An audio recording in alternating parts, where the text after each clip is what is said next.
Hello, people of YouTube. Hi. I am American.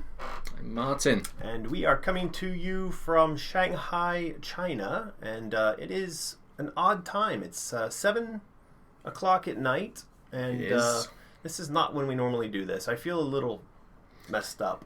Yeah, it's weird.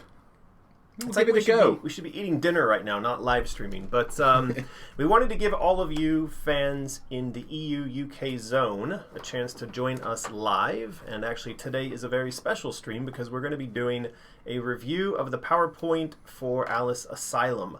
As many of you know, this PowerPoint is what we're going to put in front of EA as a part of a license proposal, which will enable us to make a new game, to make new merchandise.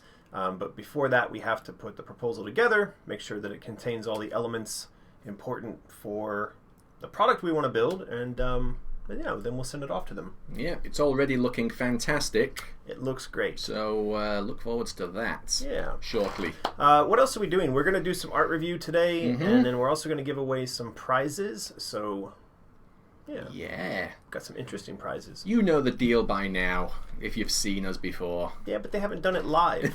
So if you haven't been here live before, you should know that in order to be eligible for prizes, you have to be active in the chat, like in the last 10 minutes. Yes. So yeah, say stuff in the chat. Martin will keep an eye on the chat. I'm looking over here. You can't see it, but there's the chat window for me. So yeah, I'm keeping an eye. He seems to respond better when you do super chats too. You can super chat. Yeah. I say this, sometimes the chat goes past a little quickly. You don't catch all the questions. If you super chat us with a little money, it stands out like a sore thumb, and we will stop what we're doing and answer you. And we'll use the money to buy treats for Lulu. Yeah. All right. Well, let's get into art review. We got some. This today, some this. We got some this today. This is a photo. It's quite potato in resolution, but it is a potato photo of the embroidery patches on their official background. And this was something that we put together for our patrons, and it was the reward for when we hit 1,000 patrons. 1,000 patrons. Yeah. So this is going to be our prize today, though. We're going to give this away. Yep, we'll do it like 4 times every half an hour. Yeah. So, it's patches today. And you know what I like about this picture? What's that? It looks identical to the mock-up that Alex did, pretty much. Yeah, it's almost difficult to tell that it's not a mock-up, but this is the final thing, and it's actually, if you flip it around, that's the wrong direction. If you flip it around, you can see that it's in a kind of a cellophane container, right? You can see the edge of it there. So this is the actual product presentation, which is a card, and on the back of it is this piece of art, and on the front of it is this art, but then the patches themselves are set on the card. Yeah. Yeah. So people cannot get these through Patreon anymore. No. That goal has left. That's correct. That goal has left the building. Yeah, but they will be being put up on the Mysterious store very soon, I should imagine. Yep. Ooh. Alec Genry McLaughlin. Not seen that name in a while. And he says it's 7 in the morning there. So that means he's 12 hours off. He's somewhere on the east coast of the United States. Well, thank you for getting up early and joining us and giving us, or I should say somewhere on the east coast of Canada. Yep. Yeah, $5 worth, Canadian dollars worth of Lulu treats. Woohoo! Thank you for that. These are the patches. The factory's done manufacturing them. That means that maybe sometime around next week we're going to be able to start sending these out. And so if you were a patron, you'll get these automatically. Plus, there's a special 10th magical patch that was patron only. It's not here, but anyway, looks pretty cool. It does. Yeah. I assume that will sell very well. I think so. Yeah, and for those of you that missed it, it will be on Mysterious. So then we also have an update for the Chaos coin. This comes from the guys at the Coin Factory. So they've now 3D modeled the image that Alex built into what the coin would look like, so we can kind of see the 3D relief of this. And if you've not seen our coin stuff before, we actually got these funky coin holders today too that look like this, So that's the Pirate Jam coin. I'm going to put that on top of Martin's face. No. Anyway, that's a Pirate Jam coin, and then we found these really cool holders to put them in. So I think we're going to send... I think when we do the Chaos coins, we'll send them out in this kind of thing. Definitely going to be in something. I like that It's a not lot. just going to be a free-floating coin. But yeah, I mean, we've asked our patrons to let us know what they think of these and the holders, and then also you guys in the comments there can tell us what you think of the holders. They come in white or black. Yeah. Which one do you like better, Martin? Black, I think. Well, that is the Chaos coin. It's just the one side of the Chaos coin. Yeah. It's going to have the Chaos symbol on the other side. Yeah, it'll be pretty cool. Can't wait to see that. I like making physical stuff. Yeah. So the factory has been given the thumbs up for that now. I think so. Yeah. So, yeah, that will be coming soon. But this is the kind of stuff that we've been working on as a function of putting together the license proposal. A lot of this is just sort of testing the kinds of things that we can make, from coins to books to card games to clothing to mouse pads. I mean, all of this kind of merchandise and, what do you call it? Fluff. But anyway, it's been proving sort of the production channels we would use as we head into making the next Alice game, because I think that a lot of the things that we're doing here, like the coin, for example, we've said we would have a virtual coin and the real coin, and then if we do crowdfunding, that can kind of be linked together. Anyway, so that's all coming together really nicely, which brings us to... Is that all the art? That was it. Oh, it's a short one this week. Well, we haven't... It's early in the week. I guess. Isn't it? What's today? Wednesday. Yeah, so this is the license proposal itself. This is the thing we have been working on with Alex and Joey and Sunny and Omri and piling in lots of artwork and description of how we intend to leverage the license. I would say that in its current format, we could probably kind of send it to EA, but I also think that it's missing quite a lot of key elements, and there are lots of pieces in here that are not defined completely, like I mentioned in the Patreon post, the playtime, for instance. So it says in here, I think 10 to 12 hours. Maybe we have a core game of 10 to 12 hours, but it expands out to 20 hours of running around exploring and doing interesting things. That kind of thing we need to kind of work on and talk about. Yeah. So I am going to make notes on what I see people saying in the chat. What did you call it? Like stenographer? I think you're going to be our stenographer, yes. I am going to stenography the shit out of this. That is right. And yeah, if you've got comments and feedback, put that stuff into the chat while we're live. If you really want us to notice, maybe you do a super chat. And if you're watching this stream after it's live, put your comments in the comments below. Or if you're a patron, go and put them over on the Patreon post. Either the one that was announcing this or the next post that we put up. So that way we can get all of your feedback collected together and make sure that what you want the game to be like is what the game ends up like. Yeah. Yay. And, maybe mention the page that your comments are for. Yes. On page 3, I think this, that, and this. There you go. So we can find it. Well, this is page 2. Page 2. And so for page 2... the goal is to provide a very brief and to-the-point description of what it is we're working on here. And I think, if you saw some of the earlier version of this, I had done a kind of tongue-in-cheek make EA great again comment on one of these slides. Yeah.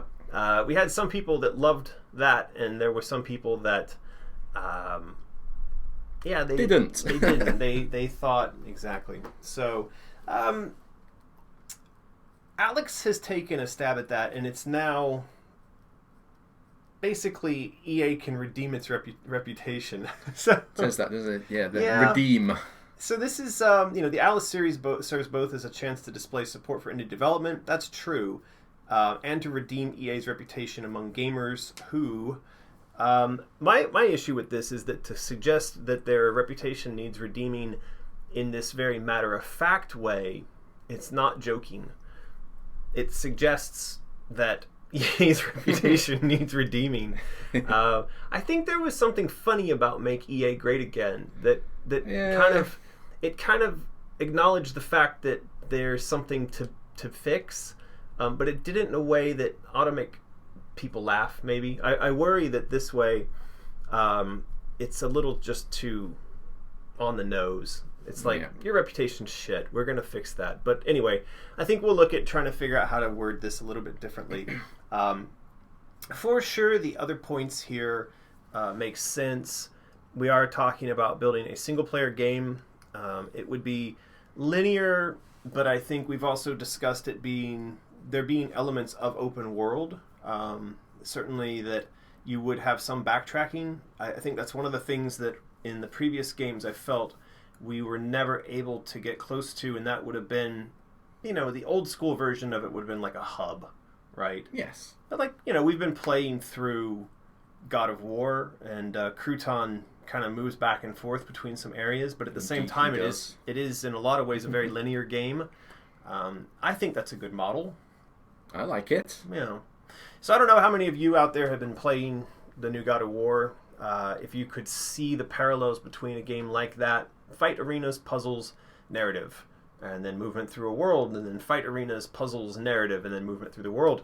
I think that's a good model. It's similar to, I think, what we've done with Alice in the past. Mm-hmm. It would. I think it would be great if we followed a similar model. Just maybe not with such complicated menus Maybe, for skill trees. I mean, maybe not. That makes my head explode. Every time I go into that, I'm like, geez, just automatically take care of this stuff for me. I don't want to mess with this. So obviously, this is going to be a premium retail, what we would have traditionally called a box product game. That doesn't mean that you couldn't download it online. We have a super chat. Ooh. Truth Decay, our chum. And to bolster EA's reputation as a company who? Oh, right, I see. Bolster EA's reputation as a company. Well, this would, I think what Truth Decay is saying is it would suggest that EA wants to have a reputation of loving single-player linear narrative games, or they want to rebuild a reputation of doing retail, I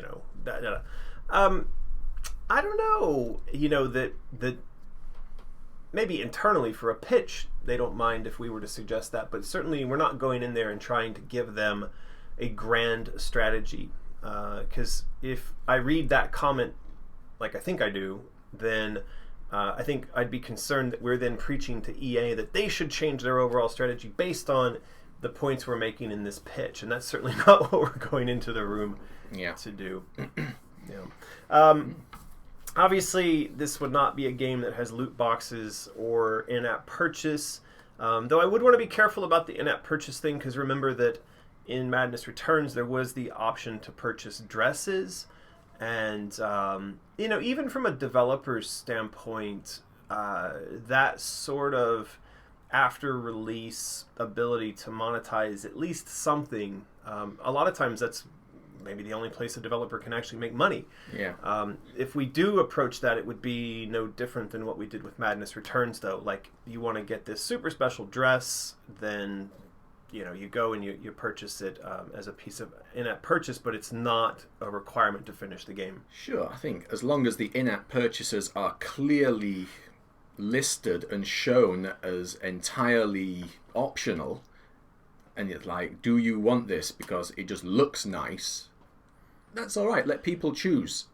But I want to make sure also that Alice fans don't feel put off by that. I mean, it is we are at a point right now where we could say we're just not going to have in-app purchase. But look, as a developer, we have to think about the creative, but we also have to think about the survivability, the viability of a project. And if we go to, say, a large source of financing, ABC Corp, whatever, it's just, Acme Corp, and they say, yeah, right, we're going to give you $20 million for this. What's not in this presentation is what would be in that presentation, and that is the recoup model. We've given you $20 million. Now, how do you expect to make that back? Well, it's we're going to sell 1 million units at $20 a pop. Okay. I mean, there has to be something in there that suggests that the person who loans us the money is going to make their money back. And that's where you get things like an in-app purchase for a dress, because then you can add to the bottom line, we think 50,000 of our players will spend $10 for the dress pack. Okay, well now you can add $500,000 to the recoup, and it helps them to say, okay, we're willing to give you that much more money. So I think something to think about, something to comment. I'd love to hear the comments below on that type of stuff. Yeah. So the fourth point here about seeking the collectible game packaging and merchandise, this is what I was saying about the kind of stuff that we're doing now. I think we've shown in the previous streams, we had a piece of artwork about a box, and the box was itself a collectible item. It contained a toy head in it. Can you see that asset anywhere? No. I don't remember when that was that we did that, but it was a while ago. That is why we are investing time and energy right now in things like even the card game and the books that Martin and I have been working on. And that is to get a sense of how we can produce this type of stuff here in China. It's one of the benefits of being here and working directly with these factories, is that it allows us to do something that an EA would actually be quite nervous to approach. They view themselves primarily as a game financing and distribution company, and the moment that you say to them something like, hey, our customers would like a box at retail that looks something like this, the game is in it, yes, but it also has a collectible resin toy, then their heads explode, because they think, yeah, we don't know that supply chain. We don't know how to make that work. But the situation we're in now, where we're going to license from EA, means that we can manage that, and we can say to them, we know how to manage that part of this, and so they'll feel more confident in giving us the overall license to allow us to do that. And for one, I'm looking forward to that. I really want to be able to be in a position to layer together all of the pieces from the game to the physical merchandise and the packaging. That's one way that we avoid loot boxes and in-app purchases, that we do a properly linked up merchandise game ecosystem, and I think that could be a lot of fun. I'm just looking at the comments here. It seems that people are generally okay with in-app purchase, as long as it's not needed to like get far in the game or to beat someone, or if it's not. I saw someone said a comment, I think was it Street Fighter 5, right, or something, they actually took characters out of the main game to put them as DLC, and people lost their minds about it. That's not cool. Don't do that. Yeah, we'll avoid that. So that brings us to the end of page 2. I think this page is pretty on point. Like, I don't know that we have to change a lot, except to perhaps work on sort of this EA's reputation portion of the language. Although the text for me, I mean, it's fine, it's great, whatever, I still think we should use fluffy chesh instead of skinny chesh. Yeah, I heard this. I think a lot of people are unsure what to think about the emaciated, skinny, skeletal Cheshire cat. We'll see. We have to be careful, because we don't want to kind of dump something on them so suddenly. And this actually does. This immediately says, hey, something's gone off with the cat, because the cat is like a kitten now. So yeah. But yeah, I think you're right. Let's see if people have any comments about that. So on page 3, this is the design and creative page. It's basically outlining the fact that our design and creative core is going to be a small team that may be, let's say, 10 people. And that team is going to be made up of some conceptual artists, some game designers, and producers and animators, people who can essentially build up examples of and the documents that drive the production. So if someone on the main development team says, I'm struggling with getting down this animation for one of these enemies or something, someone in this core team could say, right, we'll take care of that, and crank that out. And this would also be where all of the production driving core documents come from in terms of the story, the game design, the beats in the game, all of that. Now, on the development team itself, you would imagine they're going to have a number of producers, per department, and that those producers are then going to take what essentially is the Bible we're giving to them, and they're going to lay out their production scheduling, and they're going to lay out all their planning internally. So there'd be back and forth on that, where we're keeping an eye on their planning and their scheduling. But then again, in this office, we'd be doing things like dealing with merchandise creation, interfacing with the marketing team wherever the publisher or the financier is, and then also handling all the business and legal pieces that go into leveraging a license like this. So it's actually a fairly large overhead to manage this whole enterprise of, making sure that a standalone development team gets the game right, and then also that's properly dovetailed in with everything we're doing on the marketing and merchandise side of the project. Apparently, I would be heading up that team, and there's quite a few of the people who worked on Madness Returns that would likely come back to work on this. Though all of this is so up in the air right now. On some of the pages to follow this, you're going to see some specific names.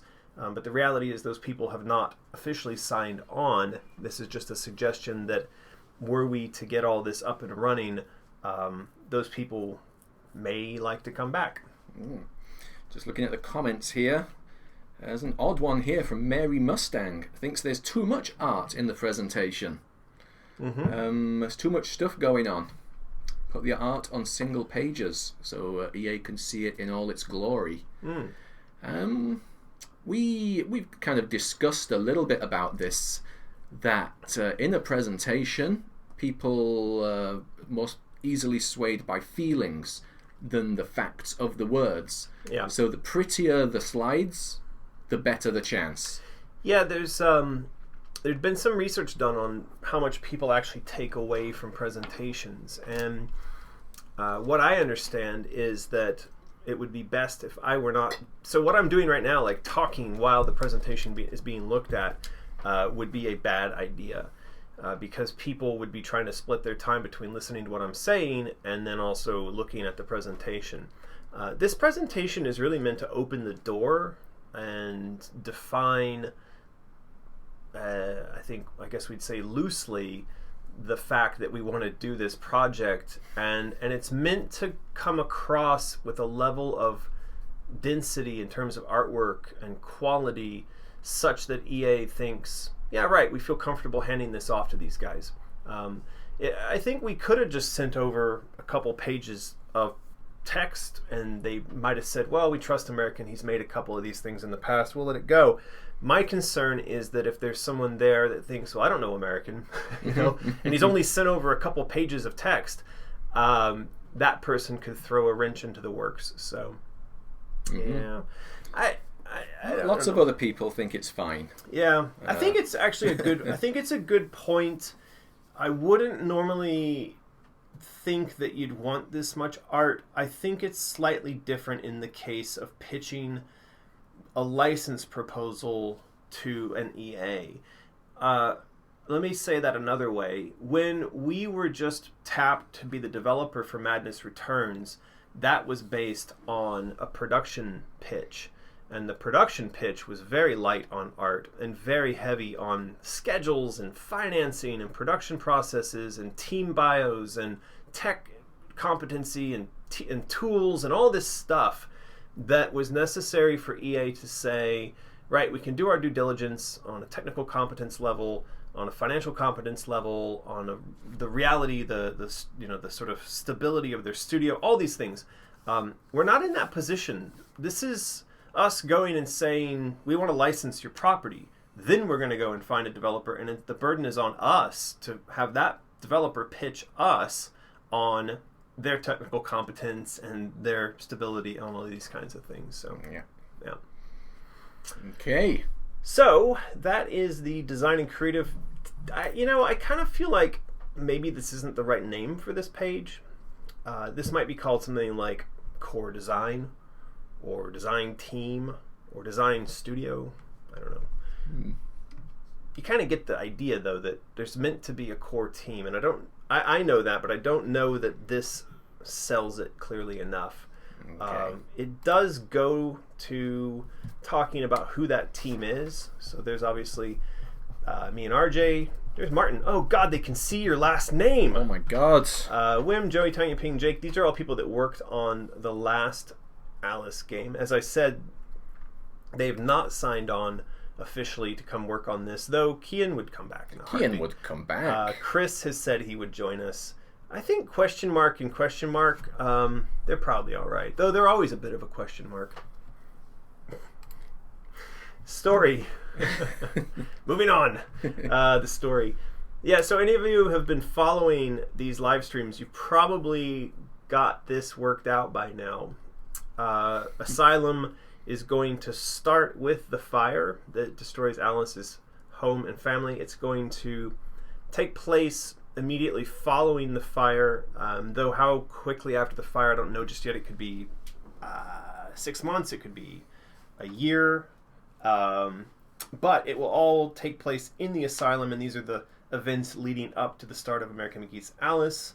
And then we're going to have the narrative wrapped around the stages of grief. I think in this we'll probably remove the 5, so it'll just say that it's the narrative wrapped around the stages of grief, because we have talked about in previous streams we're probably going to have more than 5 stages, and that we're also going to pull heavily on the Jungian alchemy and psychology links. I'm trying to figure out how much more of that we might layer in here, but it's probably not a lot. I don't think that the people we're pitching to really care about the depth of the narrative. Not at this stage. Later on they will care, but not at this stage. And so yeah, the struggle for Alice is going to be with dysfunction and PTSD symptoms. I think that actually that'll resonate with EA. There are a lot of games out there that deal with that. It's some, isn't there? I mean, obviously, Hellblade is the bigger one from recently. The character in that is suffering from issues.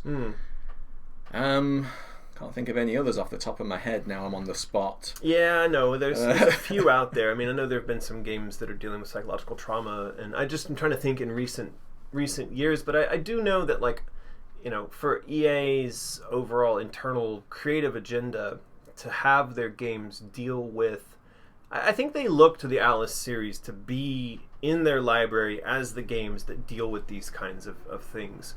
I think it's one of the reasons they keep coming back, because they know that RJ and I like to work in this space, and that we might be doing an okay job at it. So anyway, I think they'll like this PTSD. We've got a few comments coming in from this slide saying the text is a little hard to read on this fiery, blurry background. That's a good thing to make a note of. Yep, and also the fire on the story thing at the top maybe doesn't fit. I don't know, I'll think about that. It does look a little bit 1990s fire renderer, doesn't it? I think also the final bullet point here that the game will end with acceptance, and that Alice moves on into events in American McGee's Alice. We mentioned this, I think I mentioned this last stream or the one before that, about the cycle that she goes through, and that I actually think she probably isn't going to end on acceptance. That may be the next to last stage, but it's definitely not the last stage. And I had done up a bit of art about that. I'm going to quickly say that Cheshire Kitten is probably going to have like an embolism if I don't at least pick up on this comment that's been posted 17 times. Right. For the sort of make EA great again thing. But how about improve EA's reputation among gamers who? Blah, blah, blah. Okay. I think this fall into the maybe it's a tad too serious camp. Yeah, I mean, we need to be careful about this. I don't want to go in there and be preachy to them. I think that they probably are well enough aware of their reputation, and they don't need we who are going to ask them for something to then be preaching to them about how we're going to help them fix their problem, right? Anyway, I think this is something Martin and I, and then you in the comments, we can kind of go around and around on it until we figure out exactly what it is.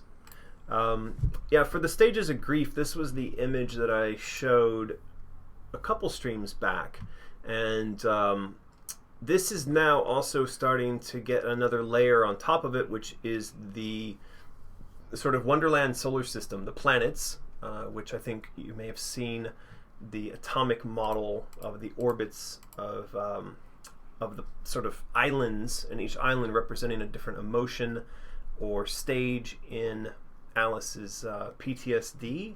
And so this is something that I don't know how deep we're going to go into this in the presentation, but it might be interesting to have a page where it kind of represents the alchemy alongside the psychology, alongside the sort of orbits of the stages that she's moving through as you move through the game. We'll see. We'll see.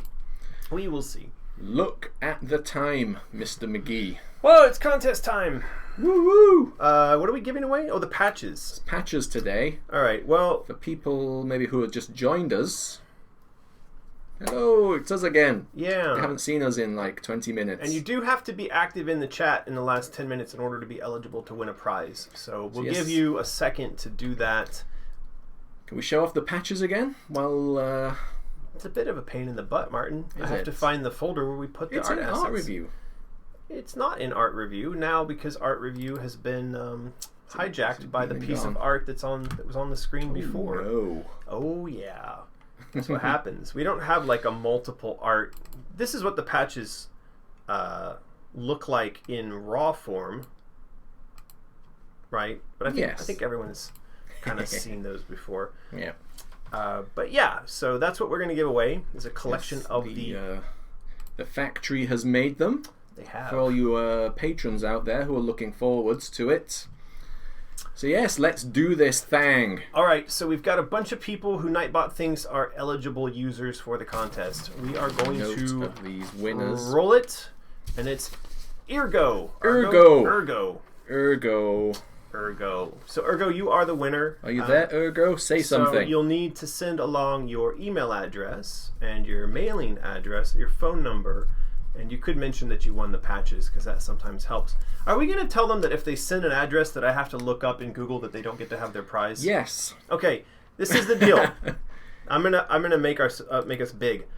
If I have to look up your address using Google Maps, and then you know what? I see your house. Okay, I don't think you really want that.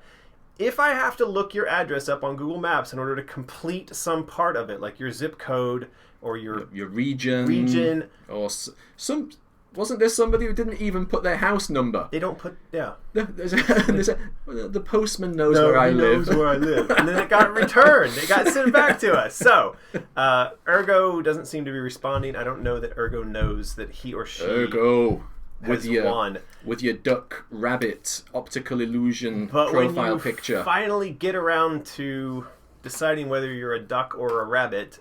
Send all those details, and like I said, if you screw it up, I'm not doing the Google Maps thing anymore. Sick of checking addresses. It's just not my job. This is supposed to be fun. It's not supposed to be work. I shouldn't have to look up where people live in order to send them their crap. Okay. Moving on. We are now to page 7. This is covering characters. I don't know. I kind of feel like when I saw this, I felt like in some sense it's a bit redundant. For anyone who knows the IP, I don't know that we really have to cover this, but anyway, we're going to do it. It's in there. It's fluff. Maybe the guys in the meeting will like to see all this, but... it's nice art. I think they should see it. Yeah. It just feels kind of funny. It's like, Alice, main character, Cheshire Cat, companion. I don't know. It just feels like a menu in a restaurant or something. But yeah, we're going to bring back a cast of much-loved characters. We list out who those are, and then we're going to also feature some real-world characters in some London flashbacks and nightmare scenes.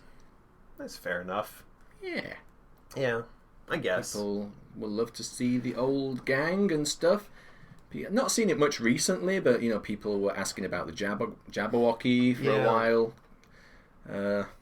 Yeah. I just... Oh no. What? Please introduce Lewis Carroll as an Easter egg. Oh no. That would be so amazing. Oh no. No.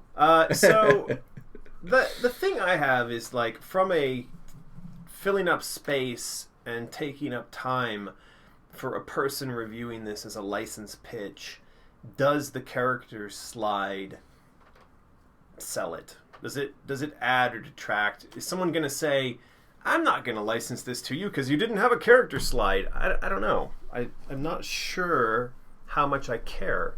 But You're looking at? I kicked something under the table. Why do you have to say that out loud? It's just banter. Super chat. From, say that name? Najar Friday. Okay. Bribe Fur a 30-second Lulu break. She's in the other room. She is. Maybe we could get her a bit later. Yeah. Yeah, we'll try. We'll get her for you a bit. We'll see if she comes. Yeah, we'll see. So yeah, I don't know about the character page. I think we will think about whether or not this makes sense. It could be that this is there and then it links somehow to like making toys. I'm not sure just yet. So we are now on to page 8. This is covering gameplay core mechanics. I think this is alright. This is dress floating, push and pull. I think push and pull, we had a bit in Madness Returns. We could have probably had a bit more. Yes. I like push and pull puzzles. Shrink and grow, again, that was sort of an always accessible feature in Madness Returns. It would be nice if we had more areas where you could have extreme use of it. So, like in Madness Returns, we had that one scene where the card guard executioner and she eats the bit of cake and she gets super big and stomps around on stuff. If it were possible for us to implement more areas where that sort of thing is accessible, I think that would be really cool. Time manipulation, we mentioned, I think, in some of the previous streams. It makes sense for the White Rabbit, and maybe she's getting a pocket watch from him, or has some sort of a time stop bomb. So anyway, that's weapon upgrading. We've been there, done that. Zone-based unique mechanics. This is sort of swimming. Yes. Which is a point of some uncertainty if we're going to have swimming or not. But some people don't like that. But time manipulation's getting a lot of love in the chat. Yeah, I think that's one of the things where, Wonderland is a place where, there's a quote about, time being screwed up there and you've got to run just to stand still. And I think that having time as one of the... But was that the bad guy in the second bad Disney Alice movie? I didn't see the second one. I didn't see it either, but I'm almost certain that they decided that time was the bad guy in the second Tim Burton Disney film. I didn't watch that. The first one almost made me throw up with the what was the dumb dancing thing they did at the end anyway? I refused to go to see the second one. Okay, here's another super chat from our long-term stream person, Chaussette.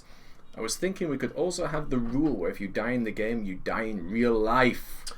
Well, Chaussette, we generally try not to kill our customers. Would you buy a game that kills you in real life? I don't know. Maybe a halfway meeting point could be like those games with like no saves. Yeah.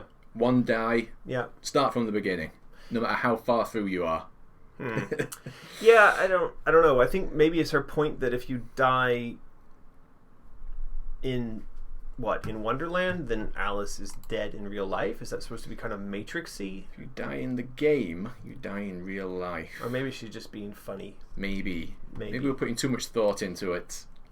So next point under the gameplay core mechanics, third-person over-the-shoulder action controls. That's a big duh. I think there's really no way to have an Alice game that's not a third-person over-the-shoulder, but it's good to point that out. The lock-on and combat system, this for me is a major kind of issue, a sore point. Because as we've been playing the original Alice, it takes me back to the sense that the original Alice was really a third-person shooter, and that it feels really good as a third-person shooter, running around and machine gunning things and not having to mess around with the lock-on, and just being able to mouse look at what you want to fire at. And this, of course, is the big problem with console games. That's why, I mean, obviously, console games suck on consoles. I mean, first-person shooters suck on consoles. And I don't know how we get around this. I don't know how we have combat that is as fluid and engaging as what you've got in the mouse look original Alice game, and then also make it work with console controls. And I don't think we're going to be the people who solve that problem. So we've got to figure out how to get this to be a lock-on system that is not going to make me crazy, not going to make players crazy, because that was definitely one of the things that was making me crazy playing through the last game. I don't mind a lock-on, personally, if the combat style suits it. Like, I mean, I always thought lock-on was pretty good in Zelda games, and I quite enjoyed it in God of War. But see, even in God of War, I find, even though I think it's probably one of the better systems, I find that in a lot of the combat sequences, and the same thing was happening in Madness Returns, you want to dodge, and the mechanics feel really sluggish. It's like, dodge, get out of the way. It was actually one of the reasons why we ended up with the butterfly burst of a dodge in Madness Returns, is because you didn't have to wait for her to animate into that. She could just go poof. And so, I mean, that was one of the semi-solutions to the problem that we were having about the animators pushing back on making her move in an unnatural fashion in those kinds of sequences. But yeah, I mean, even God of War, as perfect as it feels like it is in many respects, I still find myself frustrated by the lock-on, dodging, fighting, dodging, lock-on, fighting, dodging, especially when you've got, more than one enemy in the scene. So this is something we're going to have to... I think this is one of the bigger challenges. It's a thing. It's a big thing. The climbing and free jumping, not a problem. I think, that's somewhere we could have improved in some respects in the first game. I mean, God, the first game is just fucking awful. I don't know how many times I've fallen off of stuff, or you're trying to grab a ledge and it won't let you do it just because you're standing too close. I don't know how anybody even gets through the first game. You have to know all the secrets about where exactly to stand in order to make the ledge climbing stuff work. It's insane. Anyway, I think by the second game we got better at that. Hopefully this time around it'll be even better. We have here, I've seen it mentioned a couple of times, it's not here. We've mentioned stealth frequently, and it is not on this slide. Yeah, stealth is very important. Let me make a note of that. Yeah, I mean, that's something we talked about early in some of the earlier streams, was that she's going to be young. She's 13 years old. She doesn't have fully developed powers when it comes to her weapons. We're probably going to do the toys as weapons type thing. But I can envision a number of times in the game where she's going to be alone, afraid, and relatively powerless. And her only option is going to be to stealth around. And so that is going to be a very big point. And I think that's a good thing that we point that out. Probably needs to be fairly high up the list. Yeah. Yeah. Download Outlast. Will do. Yeah. We will download Outlast. Well, I've already done it, but well, then why don't you just give it to me on a UPON, on a USB stick? Why are you making me download it? Because you can't swap PS4 games like that. I see. So we are now on to page 9. This is the funding page. Right now we are looking at a couple of different ways we could do this. I think for me, I would prefer if we end up with one. What's that? We have a super chat from Cabalobo. 10 euros. Hello from France. Hello. We don't often get euros because we're not broadcasting at the right time. Yeah. So thank you for that. Thank you very much, Cabalobo. Can they send you fan art? You can. Just How would they do that? Don't send me fan farts. I don't want your farts, but your arts are fine. I think probably through the Alice Asylum Facebook page. Email through that inbox is probably a good method. Any others that you would prefer to see art from?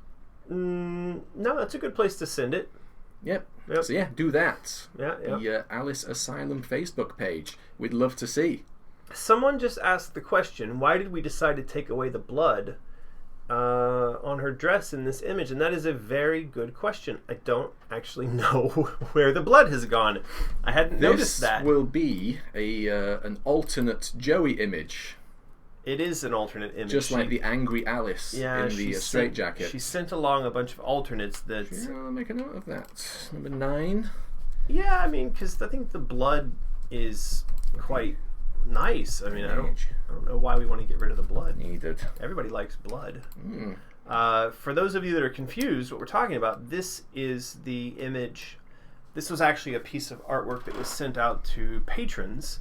Yep. Was that last month? That was last month's patron art. Yeah, and it looks amazing when it was printed out. Absolutely gorgeous. It just is so nice. And then we found this new poster material to put stuff on that's just thick and matte, and it's just great. So, yeah, but that's a good question. Where the hell did the blood go? Well, Alex asked Joey for just a bunch of art, didn't he? So she'll have just sent along some alternate stuff that she did. Yeah, it's all right. We'll get him to put the bloody one in.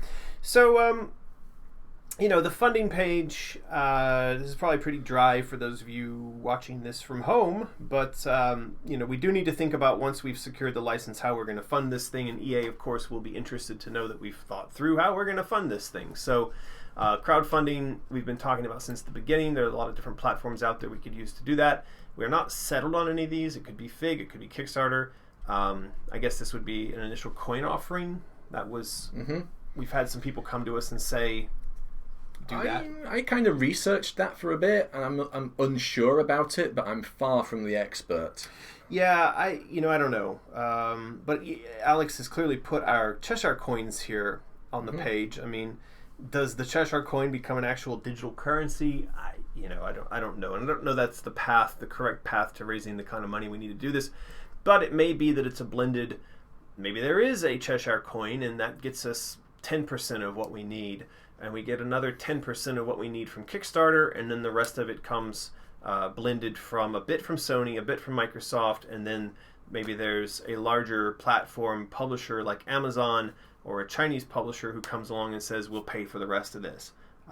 So we're actually going to pursue all of these and then figure out which blended combination of all this works out the best. NGA Friday, who super chatted us, asks if we buy the posters from the store, is it the new material on the posters? It is. Yes, it is.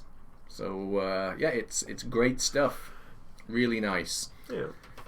So that is it for page 9 funding. I don't think that we're missing much here. And I don't know that the audience cares so much where we get the funding, as long as the funding source doesn't somehow try to change what it is that we're developing. And that is an issue. We could go to again, we'll just call it Acme Co. I don't know who that might be, but there's some source of funding out there, and then they say to us, right, we'll give you all the money you need to do this, but you have to put free to play and in-app purchase stuff in there, and we'll just say no, because that's not going to work. It's going to anger a bunch of people. I've already learned that lesson. Not doing that again. This is page 10. Page 10. We are now about halfway through the presentation, and this is the timeline. So for the timeline, we are looking at, well, May is now. So that's probably going to need to be moved up a bit. And I have to travel next month, so it may be June, maybe late June before we put this in front of EA. We also have to watch out. What you said, E3 is in 2 weeks? Yes, we'll miss that for sure. Yeah. So if we send this to EA right in the middle of E3 or right before or right after E3, it'll get lost in the noise. And so that's gonna change the timing of when this gets sent out. And that may ripple through the rest of these dates a bit. But after the presentation has been sent and they have said go for it, we will continue on what we've been doing, which is concept and pre-production and working on the planning for crowdfunding and also going off and pitching potential financiers. At that point, you know, I'd hope that we're able to sort of ramp up the size of our team and the amount of work that's getting done in terms of art production and things like that. We'll have to see how that goes. People are shocked by 2021. Yeah, that's how long it takes to make games. Yeah, it's not a short-term thing. And no. You know, you're seeing this. Imagine, you know, for Alice Madness Returns, what most people don't realize, that game took over 3 years, 3.5 years from when we first started talking to EA about it to when it came out. It was about 3.5 years. It was 2 years in development, but it took us a year plus prior to development to get the deal done and to raise the money and to make the whole thing take off. So you're getting to be a part of this process way, way early. But this is how it goes, you know. Yeah, they'll accept it. Well, what are you going to do? Exactly, they have to. Well, the other day somebody wrote and said, is the game going to run on my such and such a video card? I was like, do you think you're still going to have that video card in 3 years? And he goes, what was it? It was like a Voodoo 2. I don't know. I don't know what it was, but there have been a couple of these things. So I think it's important to keep in mind in terms of platform, in terms of your current PC hardware. We are looking at, the minimum amount of time for us to develop the game is going to be 2 years. From today, we're probably still looking at until like you can see, we're looking at the end of this year before we get to the actual pre-production launch of the development cycle. So December of this year, before we would go into the pre-production development launch. And then you've got to look at, 2.5 years, 2 years. How long did it take them to make the most recent God of War? 5 years. 5 years. Yeah. Yeah. I believe I saw that in an article somewhere. Yeah. It's kind of amazing how they kept it quiet for that long. I mean, it was shown at E3 like a year or 2 years ago. Yeah. And it was like shocking that it had changed what it is. Mm. But yeah, actually keeping stuff under wraps for so long with like NDAs and stuff, even that was impressive. I don't know that it's that hard. I mean, the teams usually don't have an internal benefit to leaking the stuff that they're working on. There's usually, unless you fire someone and they're pissed off, but we'll see. So Anyway, that is the timeline. Looking at going to the crowdfunding and maybe the publisher funding wrapped into that in October or late this year, and then December if we're lucky. And I mean, I'd say that almost certainly all these dates are going to slip. This is we have to write something down. That's a requirement of making the pitch. We have to set out an ideal timeline. But keep in mind, we put this presentation in front of EA after E3 this year. So say late June. It could take them a month before they respond to us. Could do. And when they respond to us, it could take 6 months before they say, okay, the license deal is done, you guys go for it. So that means that we could already be to the end of 2018 before they give us the green light to begin the crowdfunding and then into pre-production. So, I don't hold your breath. People have picked up on the Halloween launch date. Yeah. Well, I always wished that the first game had been launched on Halloween. We got pretty close to it, but I think we slipped a bit. And, so I wouldn't worry too much about the timeline right now. You'll have a different console and you'll have a different PC, and for all we know, you'll be playing VR 3D Sensovision nonsense games on your phone by the time this thing comes out. And the Nintendo butt jack. Yeah, for sure, we're going to put this on the Nintendo butt jack. There's no question about that. Yeah. Get your butts ready.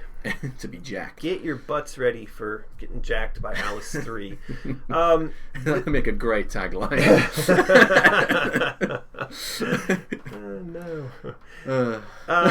So we're now on to page 11. This is, again, now this is kind of in a weird place, I think, given that we earlier introduced the idea that there was a Shanghai core creative team. I think that core creative team slide might get bumped to kind of sit up against this. But this essentially outlines, like we said, the Shanghai-based core development team, core design team, which would be headed up by myself, and it's going to have Martin and Alex and Joey and all these people that have worked on the projects in the past. We would then have a B team that is the main development team. We've penciled in Beijing here for that, but I don't really know where that team would be. They could be here in Shanghai, they could be in Beijing, they could be in Chengdu, they could be in the States, for all we know. Personally, I'd like to keep them somewhere out here in the Asia-Pacific region, and so that means they could be anywhere from Japan to Australia, although Australia is really far away for flying, so maybe not Australia. But anyway, that would be the equivalent of what Spicy Horse was last time around. And for the record, when Spicy Horse made Madness Returns, the internal team blew up to be about 85 people. So we're sort of suggesting that we would mirror the size of that team. And the same goes with what we've outlined here for the arts outsourced team. We also employed over 200 artists last time around, and so we would do a similar thing here. Just, I don't know how much you guys are interested, but Shanghai is really expensive, so you want to have a smaller team in Shanghai. Beijing is less expensive than Shanghai, and Chengdu is less expensive than Beijing. So even though these names are penciled in, the basic concept here is you put the most of your people in the city with the lowest cost structure, and then the second biggest team goes into a city with a little bit higher cost structure, and then like a city like Shanghai. I would never build a development studio here now because the cost of living here is now on par with the cost of living in places like London and Tokyo. So not a great place to build a big, massive team. Yeah. Lots of people here loving Hysteria Mode Fiery Alice, even though this piece of art's pretty old now, isn't it? It's like 2 or 3 months old, but I see some people are seeing it for the first time. Probably. I still love this piece of art. Obviously it's a little fantastic. bit, you can laugh and joke that she's gone Super Saiyan or something, but I think it looks great. I think it's amazing. I love the idea of the ash dress blowing up into a bunch of black butterflies. And there's just so much that we're going to be able to do with the dresses. You can see here she's got the chaos necklace on, the hair, the art. I mean, we were joking last week about making costumes where they would be very difficult for the cosplayers to, or very annoying for the cosplayers to take to the cosplay events. But the reality is, we want to make the costumes exceptionally cool and awesome, because I love nothing more than seeing the fans go out and do these incredible dresses and makeup, and it's phenomenal. So we want to make sure that we honor that properly. Yeah, I was thinking about this skull on the back of the dress with the bow. I forget the name of the game, and that's really annoying.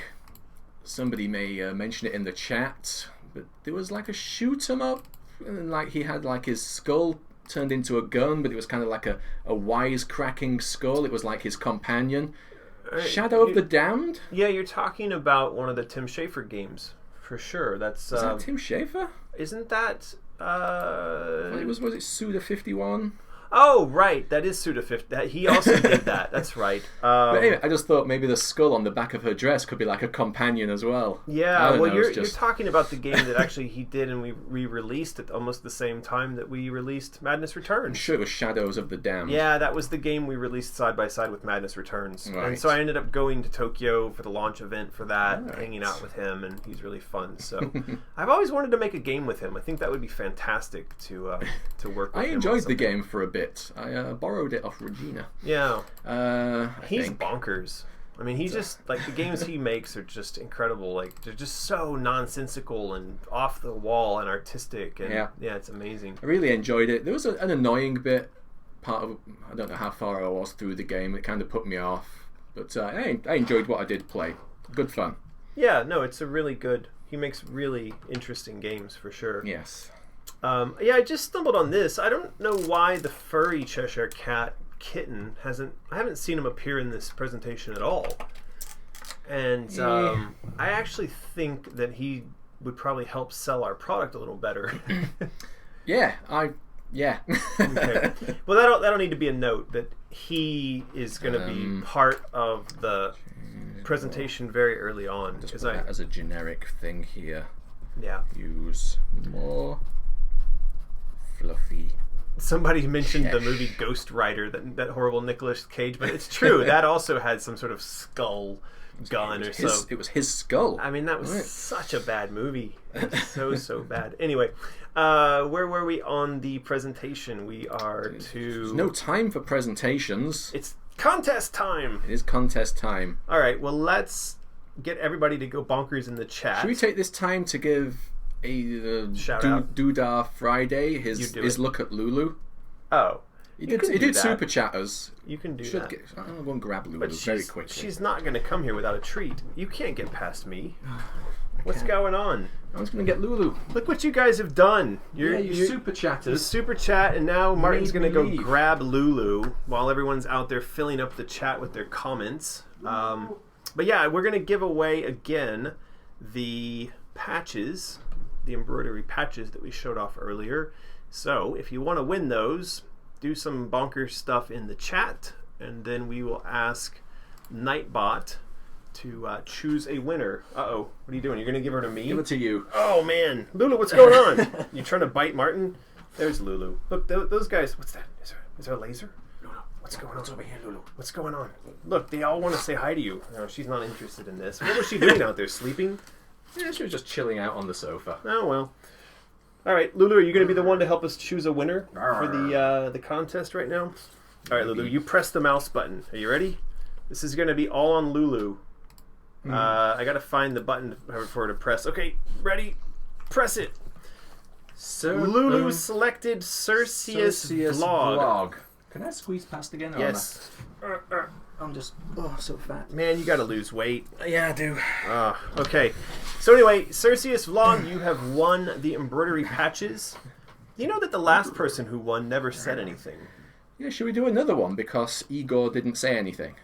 Up to you. What do you guys think? Let's do it. We'll just do another one. While they're all going bonkers there. Ready? Hang on. I need to write that name down. All right, well, Cerseus Vlog, you've won. That means you need to send us your mailing address, your email address, your phone number. You can make a mention that you won the patches.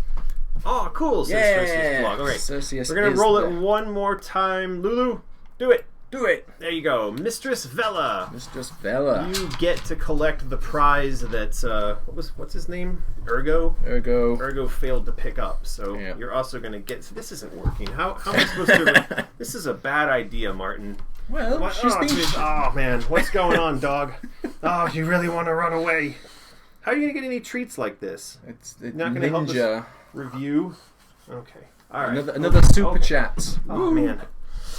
Another super chat from Ninja Friday. That's for the Lulu. Thank you for that. Lulu thanks you and runs away to the other room. Okay, back to the review. What do we got going on here? We are now on to page 12. This is product spec. This will probably make some heads explode. Again, let's go back to what we said before about platforms. We can promise platforms right now for the presentation because it's sort of expected, but it doesn't necessarily mean that we will end up on these platforms because by the time we release, maybe the Nintendo Switch isn't really relevant anymore. Probably won't be. So this is sort of a rough thing to aim at and platform-wise. But in general, what we're saying here is we'll do the Microsoft thing, we'll do the PlayStation thing, we'll do the Nintendo thing, we'll do the PC thing. And quickly, Mistress Vela PM American through YouTube with your name, address, what you won. That. Yep. Yeah. And so product spec, I think the other thing we're probably missing as a slide is that we do want to try to do a bundle up of the original Alice, of Madness Returns, and have those presented in this as remasters. And I don't think I saw that anywhere in the slides that I was looking at before. So I don't know that that goes here. It might go elsewhere. But for me, anyway, and I think a lot of the fans, ideally, when you purchase Asylum, you get the bundle of all 3 games. And so we'll do our best to make that happen. Again, that's a kind of like we aim for it and we do our best to hit that, but it's so early right now. I don't know how realistic that is. It depends on things like budget and timing. We do have the source for those things, and I don't think it would be the most impossible thing to make it happen, but it is a question of team ability, budget, and timing. So. Timothy Webb seems to want this mask right here as a physical item. That's scary. Maybe Timothy's a scary guy. He might be. We could see about that, though. So yeah, this is kind of redundant, again, because it's saying single-player linear progression story-driven. We know that from the first page. So I don't know that that needs to be included, but the big thing to discuss here is the play experience time. Yeah. 10 to 12 hours. So somebody, where is it? Valkian says it seems reasonable, 10 to 12 hours. I've not seen anyone complaining about that anywhere yet. I think this is an interesting thing because, you know, it really depends on how expandable or how sort of explorable we make certain sections of the game. And as we've said before, I'd like there to be maybe areas that are procedurally generated, and so that you have a reason to go back and explore over and over again in some places.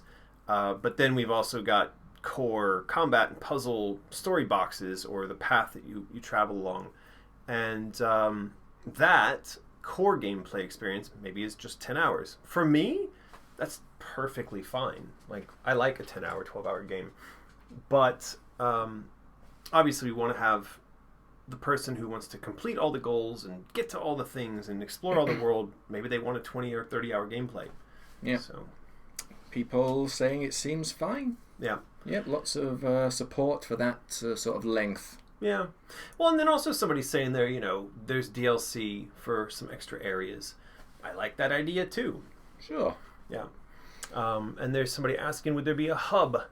Yeah, I mean, the maps that we've shown so far in the previous streams kind of sort of suggest that there is a, I don't know, what would you call it, like there's a sort of a map of Hubbage. The world, and it is sort of hubby, and that from that jumping off point as you explore around the world, this is her sort of moving the map of Wonderland around in its orbit and the different areas that you're exploring. I would like us to have some areas that you return to multiple times, of course only if that type of thing is fun, and then that you're working towards sort of alignment of the planets for certain events to unlock. So if you can imagine sort of like a Stonehenge type location on one of these floating islands, and that you need to be on that island at a particular time in order for the Stonehenge thing to line up with something on one of the other islands. Mm-hmm. Now you've got a reason to travel around, and maybe that's the kind of thing like in God of War where, you know, you see that could happen in that location, but you're not yet capable of getting up to that ledge and being there for the event. So you got to go run around the world, and then eventually you realize, oh, now I've got the climbing ability I need. Now I can come back. Yeah. And that kind of thing. So Alexander's just popped up in the chat. Woohoo! Hello from the wherever you are. He's in Ukraine. Oh yeah, it was sort of like sounded like he was on a farm. He looks, didn't it, last time? It sounded like he was in a bird sanctuary the last time we talked to him. But he's not yet gone over that bridge that Russia built over there, so I'm kind of curious to hear about that at some point. Michael Tannock super chats. Thank you. How would we choose a game engine? That is going to be a function of where the money comes from. So, for instance, if the people paying us have a vested interest in a particular piece of technology, say for instance Lumberyard is listed here, that would seem to suggest that maybe Amazon has come along with funding, and then maybe Amazon also says, hey, we have a team that's proficient in Lumberyard, we'd like you to work with them. We're probably not going to say no to that. And so it really depends on who we define as the team. That has a connection oftentimes with where we get our funding from.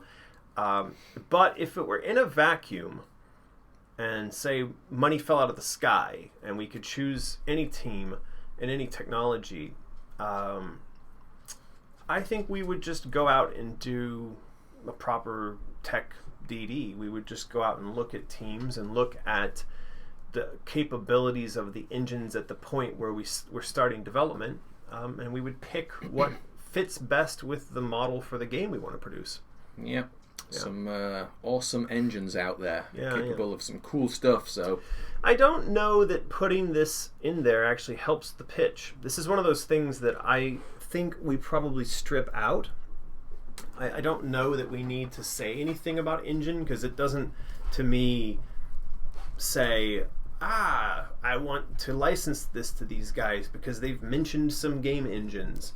So probably we take that out. And, knowing the genre is important. Defining that is important. Defining that the package itself contains remasters of the first two games is important. But specifying which engine we're using to make the new game, probably not necessary. Well, I've just jotted that down. We'll come back to that. Off it goes. So yeah, now we're up to merchandise and rewards.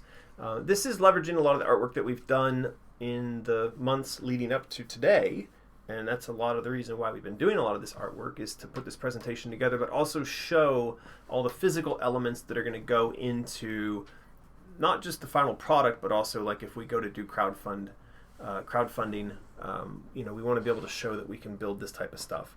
So this is crowdfunding rewards, but this could also be stuff that is merchandise that goes on sale, while the game is in development and after the game has been released. And so we're looking at toys, books, comics, clothing, accessories, like jewelry. How is accessories different from jewelry? I guess like picture frames. I guess. Coffee mugs. Art prints we've obviously done quite well with. I don't believe there should be two L's in jewelry. That is the European way of spelling that. The correct way of spelling it. It is completely wrong. And you're going to put a U in color. That's wrong also. As is correct. And there's no at the beginning of H. There is. Limited edition boxes with resins. I really want to build those. I think those would be really awesome. It says Funko Pops. Yeah, exactly. Like Funko Pops, maybe. Exactly. Lulu, why are you giving me a tongue bath? Why have you come back? Is it because you feel bad that you kicked me in the nuts when you ran away last time? You should feel bad about that. Kickstarter rewards, and exclusive DLC. Lots of good stuff that we can do with the merchandise. Now, I actually think this section of the presentation could probably be expanded out a bit. What is going on with you? They can hear you licking me. That's some noisy licking. That is some very noisy licking, Lulu. But yeah, I think that the merchandise and rewards section probably needs to be broken out into two pieces, because we are talking about Kickstarter or crowdfunding rewards, and then we're talking about merchandise, like leveraging merchandise.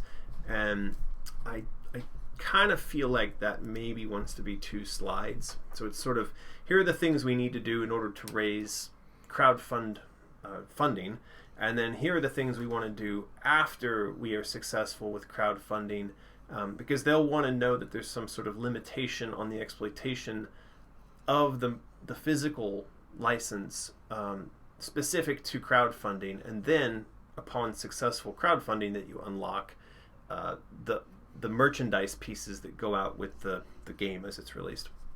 Anyway, minor technical point. Apparently Lulu could be heard licking.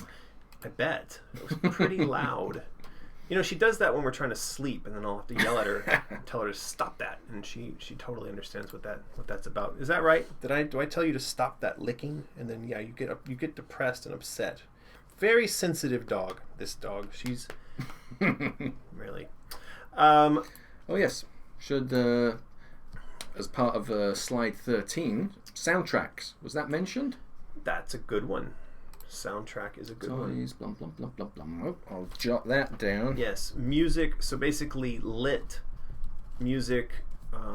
EA doesn't own the film rights, so there's no point in mentioning that in here. But for sure, physical and music, toys, all that kind of good stuff. This is a marketing slide. We had kind of laughed before about viral. Yes, let's just make it viral. Yay, viral! It's that easy. You've got AIDS. That's a virus. Yeah, I don't know why we'd want to put viral in there. It seems kind of strange. I think we probably wrote that in the original text, and that's why Alex copied it over. But I think that the point of this slide is to suggest how we're going to market, say, a crowdfunding campaign.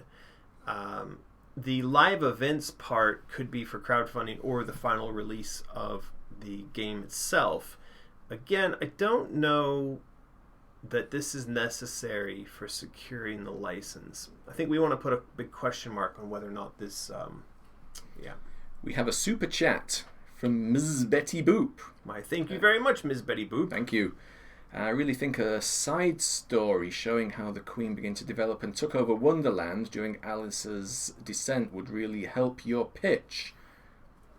All right. Maybe that might be too much information for a pitch at this early stage. Yeah, I'd be kind of curious to understand why the person deciding whether or not to give us a license would be interested in that side story. I think that kind of thing would make more sense once we start working on the design and narrative Bible.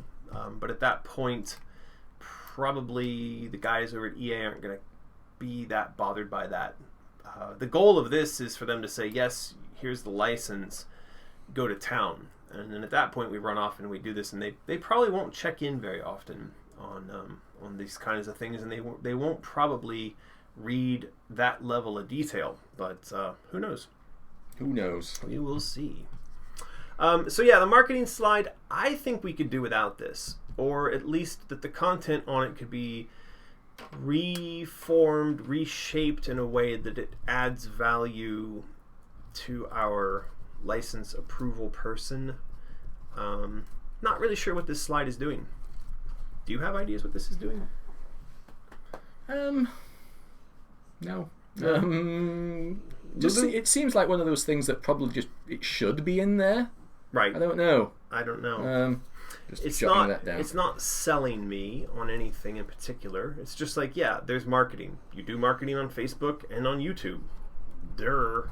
I mean, where else would you do the marketing? Blimps, filling up airplanes with reporters and crashing it into the side of a mountain. That's how I want to do all my marketing. But yeah, I don't know that this really helps anything. So well, I've jotted that down. Now I think there's something different about saying we were going to have live events. Like we were going to do a touring art show, book show, toy show, or we're going to go to the toy and game and like different conventions, and that we were going to use some sort of a touring promotional campaign to sell the fact that we're crowdfunding this. That I could think EA and a potential financier would say, hey, that's an interesting strategy. Yeah, we like that.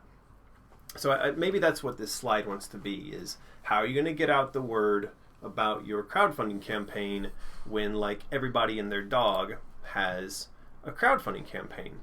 And, we have a dog, and now we're going to have a crowdfunding campaign as well. What are you doing there? This is a very, I don't know. They can't really see your face when you're doing that. I mean, you're here. You are with us. Are you going to kick me in the nuts again? It's Maybe. Really not cool when you do that. Oh, boy. Yeah. Oh. So anyway, I don't know. I think we'll fix up the marketing slide to probably be something more about how do you stand out among all of the crowdfunding things going on out there. That's probably what that wants to be. Publishing and distribution. Yeah, they'll want to see this. This is essentially us saying that Mysterious, which is our company, is going to self-publish to certain digital platforms. Sony and Microsoft will publish to their own platforms, and they'll probably do physical distribution or physical publishing. Now, there may be a blanket publisher, say, for instance, like Amazon, who they do physical distribution and they also do digital. They may come along and gobble up the physical rights, even though people like Sony and Microsoft may put in some developer support money. But EA for sure will want to have digital publishing rights on Origin. I think normally the way those types of things work is that they would want some period of exclusivity. Like they'd say that from the day that you launch your game, we're going to be digital exclusive to Origin, and then after 6 months, it can go to other digital distribution platforms like Steam. Well, Valkian24 gives us some form of money that starts with an A.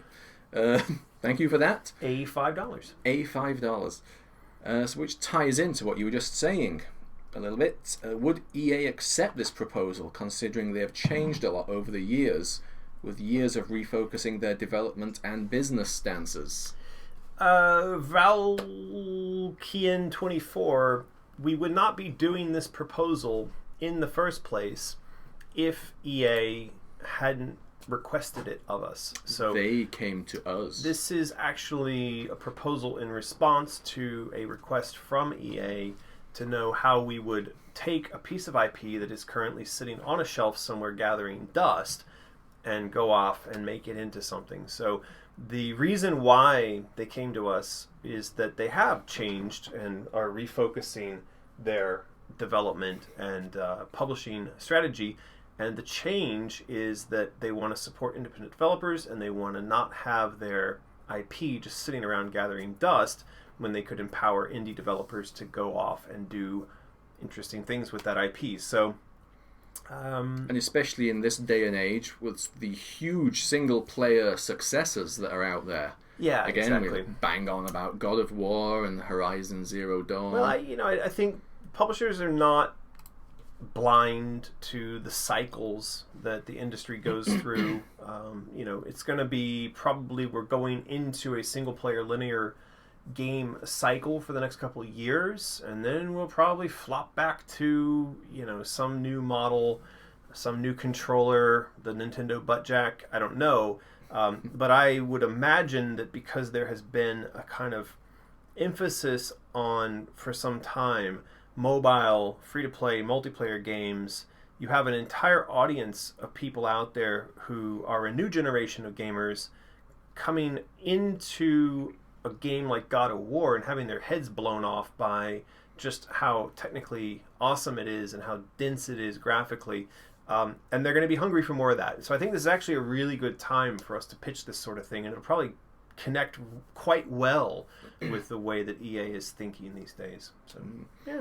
I told you the other day I downloaded the demo for Detroit Become Human. Yeah. That's got some fantastic characters, like the actual fidelity of those in that is amazing. Awesome. So, it's a great time to be developing stuff. Yeah. Well, so this is, again, one of those slides where just because we haven't listed Steam doesn't mean that we wouldn't be looking at Steam. In fact, the very first point on this is that Mysterious would self-publish to XYZ digital platforms. Mysterious is my company. It's not going to be a producer of physical games, and it's not going to try to compete with retail distribution of physical product in the game space, because that is a terrible place to be. That being said, we would, doing this deal, we would be the publisher of the game to Steam, for instance, or to other digital game platforms. But keeping in mind that, like I said, EA or any publisher doing a deal like this who has their own digital distribution platform, they're going to want some period of exclusivity on their own platform. Simply because they make more money there, they want to promote their platform, they want more users there. So for sure, Asylum will end up on platforms like Steam, but it may not be on Steam from day one, and that's just the way it's going to have to be. It's the way it is. Yeah. So yeah, I think we've also got listed here, a platform like Amazon. Again, they could do digital, they could do physical, they can do funding, they also have technology. So we're talking with a couple of companies like Amazon who have expressed interest in this, and I'd love it if a company like that just came along, snapped their fingers, and said, "We'll make this happen." Yeah. That would be ideal. And then, of course, we are talking about a retail box product. I'd like to go out and talk to distributors who do go into interesting places like comic book stores and toy stores and see about pitching this as something that, yeah, it's a game, but it's also a collectible. And I think that by doing that, you potentially open up new and interesting locations where games haven't traditionally sold but could be sold. So we'll also have to take a look at that. Thank you, Lamu, for loving my accent. It's just the way I am. Wow. As Brits. The Queen's English. And Truth Decay. Super chats us again. Thank you. American McGee. What's GOG stand for? That again? is the gaming platform. Yeah, what's it stand for? I can't remember. Games. Good old games. Good old guys. Games. Old guys. Geez. Old games. Grumpy old guys. I forget what it stands for as well. We've actually done distribution deals with them, but I've suddenly forgot what it stands for. But anyway, yeah. Buys everything they can on that platform to support CD Projekt. So yeah, I don't think that, again, we should be looking at this presentation and assuming that because something isn't listed, it's automatically and forever excluded from the concept. Just because we didn't list that doesn't mean that we don't think about it. So if you look at that last page, it actually says Mysterious is going to deal with XYZ digital platforms. That is to say, we're going to go to as many digital platforms as we can, and that makes sense. So yeah, I wouldn't worry about your favorite digital platform being left out of this. But again, digital distribution, EA has a stake in that, and I'm pretty sure already that they're going to want exclusive rights for some period of time at launch, and then it can go out to the other digital distribution platforms. So something to keep in mind. Yeah. Zinfandel Ushi super chats us. Awesome. £2. Woohoo, £2. To get it on the Nintendo butt jack. Awesome. Well, yeah, we'll do it. I think we've got to go to Japan £2. and we've got to convince Nintendo, maybe Miyamoto. We'll take him out drinking and we'll convince him to build the butt jack. Maybe that's just part of this whole. They're already doing it, but we can't say. Yeah, this is true. Yeah. So actually, the funny thing is that sort of brings us to the end of the presentation as it stands right now. There's a few empty slides of art at the end. There are some empty slides. I like this. It's just like at the end of the presentation, it's like the look on her face. It's like, yes, this building I'm in is on fire, but this is fine. Is it fine? This is totally fine. I don't have a problem with this. But this is sort of like older Alice. She's got the mind powers now. She can deal with it. Right. So this does bring us to the end of the presentation. Now, I expect that these are going to be filled up with a few more pages of stuff related to the kind of technical side of the licensing. That is perhaps a page about timing for process in getting a deal done, maybe having to do with terms, though ultimately EA is going to define the terms, and there's sort of not going to be negotiation. It's just going to be them saying, yeah, if you want this, then for every game you sell, we expect to make this percentage of each dollar. And there is an industry standard number for that. I'm not sure that we're even going to bother trying to put that in there as a suggestion. It might look a little amateurish. I'm not sure. And I'm trying to think what else is going to go into this. Probably... Did we miss anything? Yeah, I mean... Stick it in the YouTube comments. Who out there has experience with license proposals? Again, one of the pages that I know we want is going to be terms, timing. So, you know, how long does this, how long do different aspects of the license last, and for what purpose? So, you know, the development phase lasts this amount of time with extensions and that kind of thing. And probably some overview of, we've already done a basic overview of this development structure, that kind of things, but there probably is a good reason to put a little bit of like legal structure or legal entity information into this. We also could probably put in a bit about the fan base. So for instance, we've been growing a mailing list, and it wouldn't hurt for us to say, hey, look, our combined reach between the mailing list and our Facebook pages and Twitter and YouTube and all these things is X. And so that gives them some sense of just how big the potential reach for the audience is right now. Ms. Betty Boop apparently lost connection after she super chatted us. Oh, no. Didn't hear our response. Don't worry. This will be, the entire videos are always up for reviewing after we're finished with the stream. So go back and have a listen, because I can't quite remember what your question was. I don't remember what our question was either. But we answered it. We did. We did. Yeah. Well, it is time for another contest. Betty Boop, if while we're doing the contest you want to retype your question, maybe we'll see that. For the rest of you, type something in the chat. Neo Luna. You could type into the chat who your favorite character is from the games. Type who your favorite Vindicator was from the Rick and Morty episode. Oh, for sure. I liked the Christian Slater guy. Yeah. Just because he died really fast and he was a bit of a dick.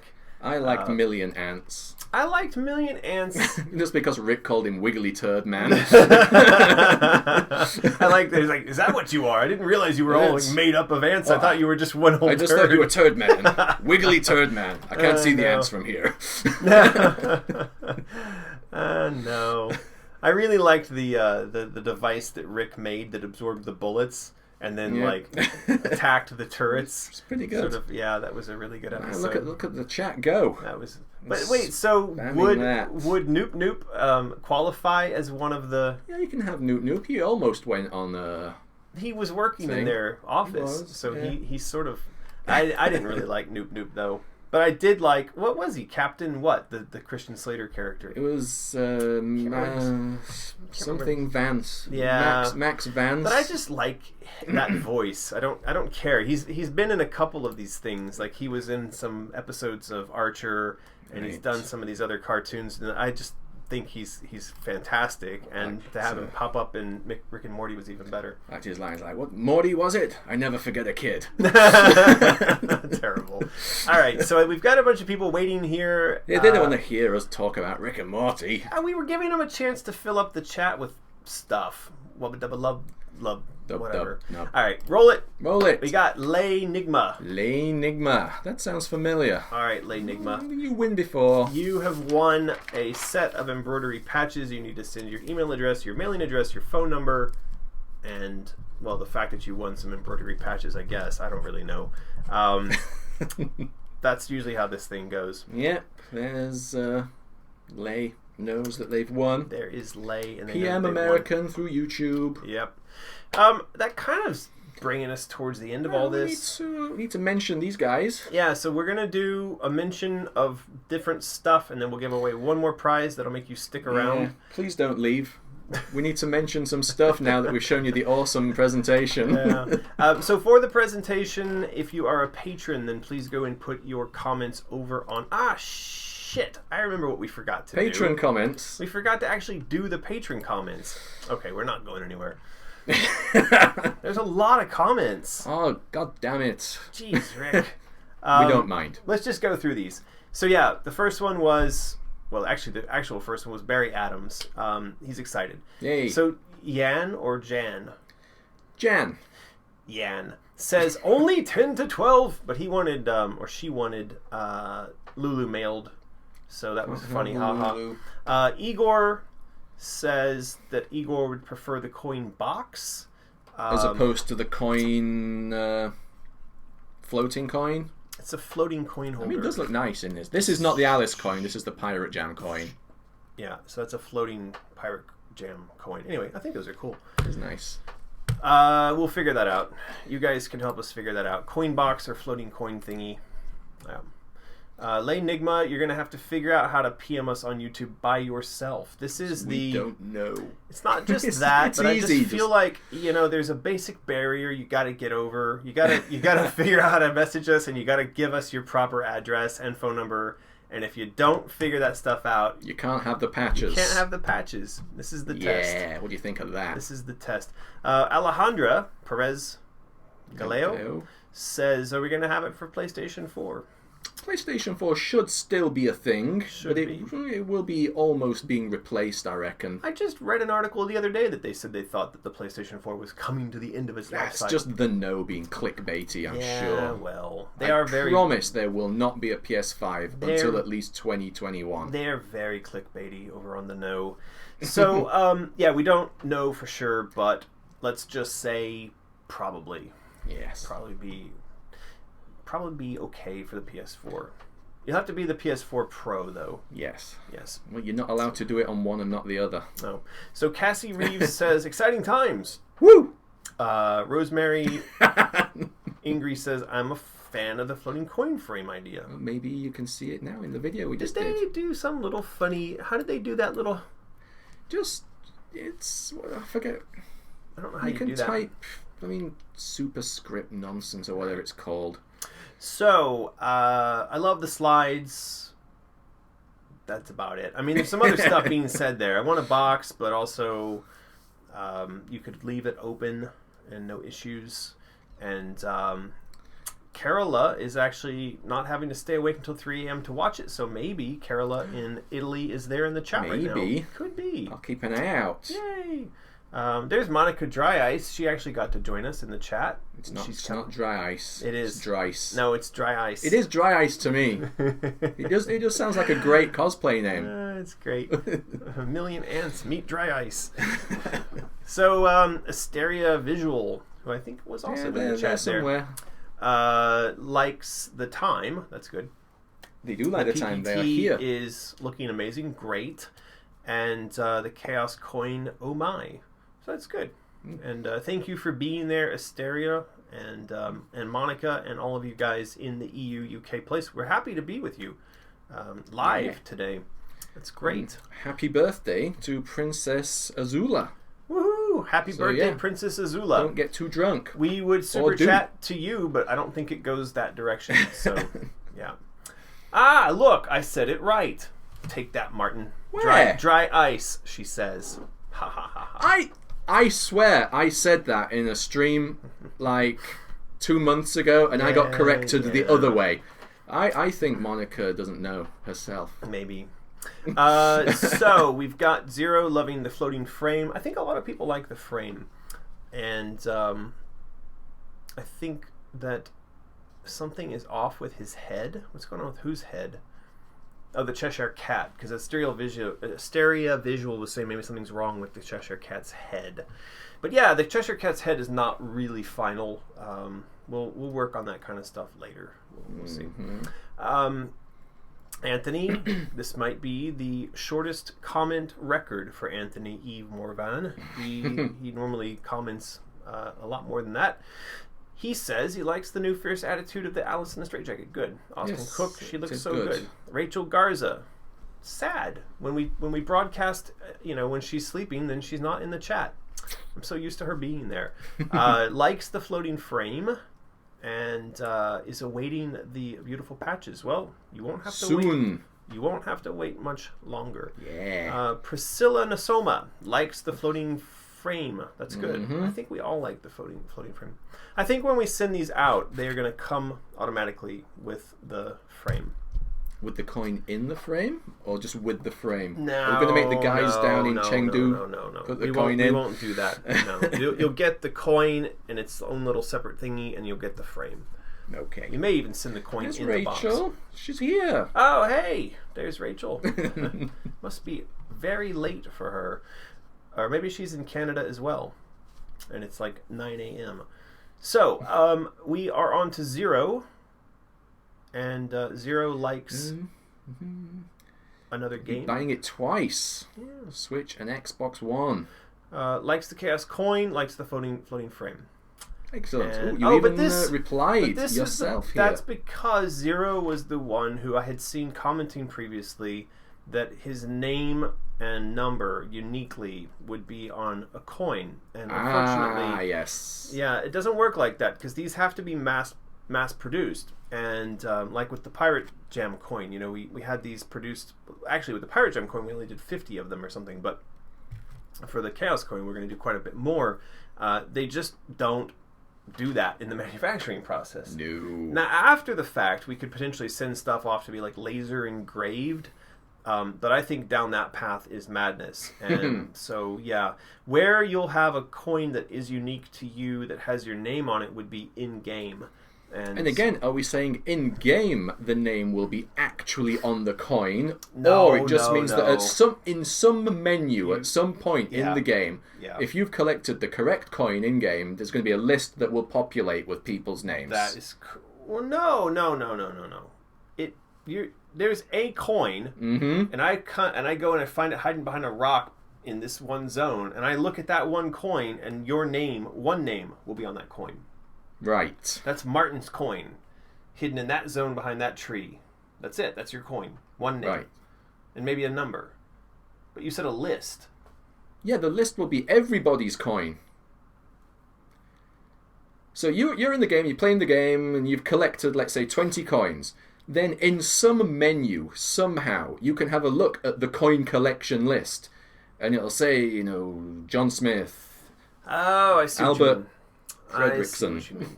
But I think, well, so this is an interesting point. So you're saying that there would actually be two ways to do this. So one is you come across a coin, and when you pick it up or when you inspect that coin, it's like, hey, look, there's somebody's name on it. Okay. Is one way. And then the other way is the master list. Yeah, a master list is how I thought it would be. That populated as you collected coins. That's very interesting. But I think we probably want both. I want to be able to walk up to a coin and look at it, or at least when I pick it up, be like, it's clear that it had that name on it. Look at it. Spin it round. And then I think your master list idea is necessary as well. I think so. Yeah. That's good. All right, so... got sidetracked. No, that's actually a really good topic, though, because, again, our friend 012590 was confused about how this worked in the physical coin, and I do think it's important that we talk about how it works in the virtual. Of course, all of this has to be taken with a grain of salt, because, of course, we have to first make the game. Then we can start having virtual coins in the game. Yeah. Right. But I will say that 012590 was disappointed enough in my response that he said he's going to run away and he doesn't want to help us anymore. I think we have tried to be clear about that, haven't we? But I mean, maybe we could be clearer, or just maybe he just got confused. I don't know. So Lee Marshall says, I'd be happy with a frame or a floating box. You know what, Lee Marshall? He said, I guess this ranks as the least helpful comment I have ever made. Maybe. You could have said something like, just, I'd like a banana, because then that would have been even with, whatever, less helpful. Truth Decay does indeed super chat with a good point. People flooding the inbox. Where's my coin? Yeah. In the game. Yeah, so I guess, technically, the coins shouldn't be too hard to find. No, I mean... I'm sure someone will do up a map of where the coins are. I'm not worried about that. Yeah. But I don't envision the coins being terribly difficult to find anyway. In fact, they could be the kind of thing that, like with the teeth in Madness Returns, are a function of like either killing an enemy or breaking something open, and maybe. I think though that you want, because it's a name, you want a name affixed to a known location. For sure. They shouldn't just pop out of vanquished foes. No, and not randomly, because then you would have the problem of like the person going all over the game and their name never pops out. Yeah. But that doesn't mean that you couldn't have randomly generated coins that don't have names on them. Yeah. So you're fighting enemies, you may still get coins, you just don't get a coin with a name on it. Alec Jenry McLaughlin likes banana. You're not a fan of banana. Although they can't actually see why I've said that now. Well, There's no chat on this thing. He super chatted us with his helpful. There he is. There he He said, "I like banana." I don't. I like apples. Martin really doesn't like banana. I'm not a big fan of banana either. They make me feel barfy when I eat them. So we go on to Chris Angelico. Can I complain about the 12-hour experience, please? Nope, because we said it wasn't final. No, but he actually wants Lulu to be sent to him in a box to bite him. Oh, right. Yeah. Then yes, you can. There you go. Lady Mage Sire wants the floating box. I think the floating box is winning. It is nice, but I mean, where would you...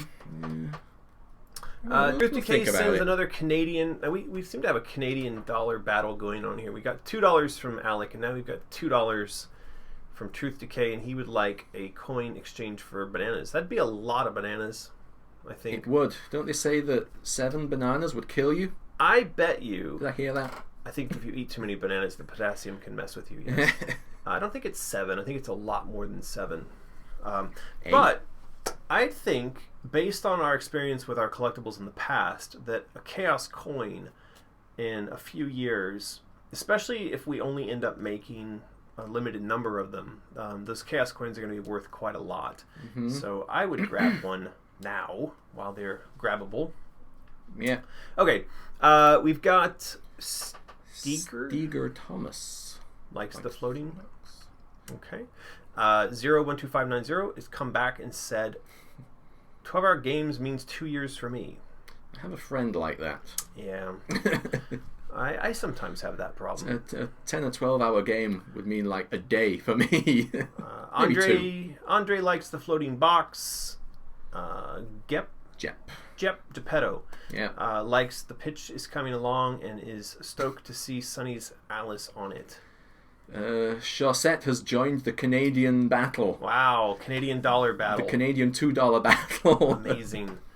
That's cool. You guys can fight with money. Maybe that's how we get rich. We stoke the fires of Super Chat battle. That sounds like a good one. Chaussette, who we know is in the chat there. We've now come to her comment, and she says that she also likes the floating box and that the PPT is looking great. Well, thank you very much, Chaussette, for your support and for your Canadian dollars and for battling on our behalf. We appreciate it. We love you for all that. Harry, you're a Potter, Harry. You're a wizard. You're a Potter, Harry. You're a wizard. That would have been a very different movie. I like the presentation. It's slick, and the brevity being the source of wit and short. And the page is styled like card art. Yeah, I think it turned out really nice art-wise. It did. Things are on point. Stefan Schuckler. Stephen Schuckler. 2 from him.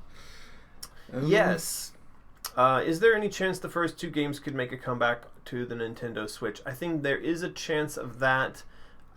Timing is going to be interesting or critical. We'll have to see, how long is the Switch around, and if we do remasters, can we do them where somehow there's a Switch version, but there's maybe still also higher end platform versions where the Asylum game ends up? I don't know just yet. It's early times. We'll have to see. Mm-hmm.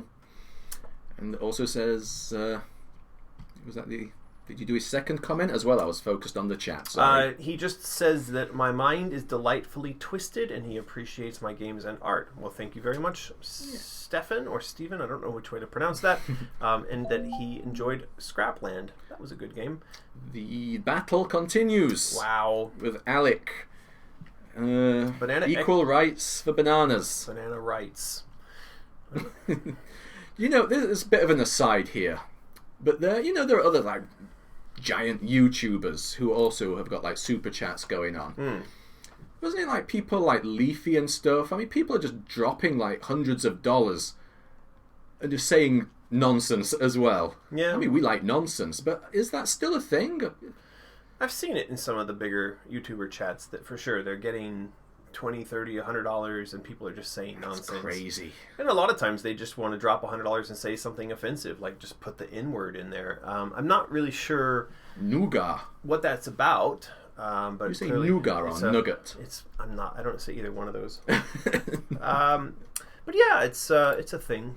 I don't know. This is all weird to us. This whole super chat and whatever. Ryder Studios says that the coin design is loved, and that the detail though was almost missed, and yet it's simple and intricate at the same time. Likes the floating display case, and has a dog who loves to chew on things. So yeah, let's not let the dog chew on that. The PPT is coming on nicely, and it feels like an Alice game. Yeah, I think the PPT is looking pretty good. It really is. Yeah. Then Ryder apologizes for the long comment. Ryder, let me tell you something. That is not a long comment. It's probably not even in the top 10. No. You've got challengers. You've never seen a long comment. You've not seen Anthony Morvan and his comments. Don't worry. So, Fern K, the slides are looking great. Good. Likes the floating coin box. Good. She's worried about the warmth of the slides in terms of color, but I don't know. 012590 comes in and says that warm tones are anti-eye straining, which is why we have the blue filters on our phones. Like mine does that at night now. It gets all warm. The battle rages on with Chaussette. It's neo-Dadaism to do nonsense stuff like that. It is. What is neo-Dadaism? It was a art style. Was it a nonsense art style? Well, of course. Okay. That would be why you would have a new Dadaism, you know. So you can look that up later. Okay. Salah Abu Rashed. Super chats are just flying in. Oh my god. Michael Tannock, thank you. Says he's seen a stream where they dropped $400. Oh my god. But then don't they just do like a refund? They say the thing, they get the YouTuber to do the thing, and then they just call it back. We had that happen though. Someone donated or did a super chat that was like $100, and then afterwards it was like, oh my god, I didn't mean to do that. But so, they got it back. Right. We were nice. Well, Michael, thank you for the £2. And yeah, people do drop crazy money into the super chats. Truth Decay is back. The Canadian dollar war is really it's really escalating here. Yes. I didn't know you guys were such fighters. A PayPal donations thing. We have that. We have one. You just go over to my blog and you scroll down on the Asylum jigger and oh, did we take it off of this page?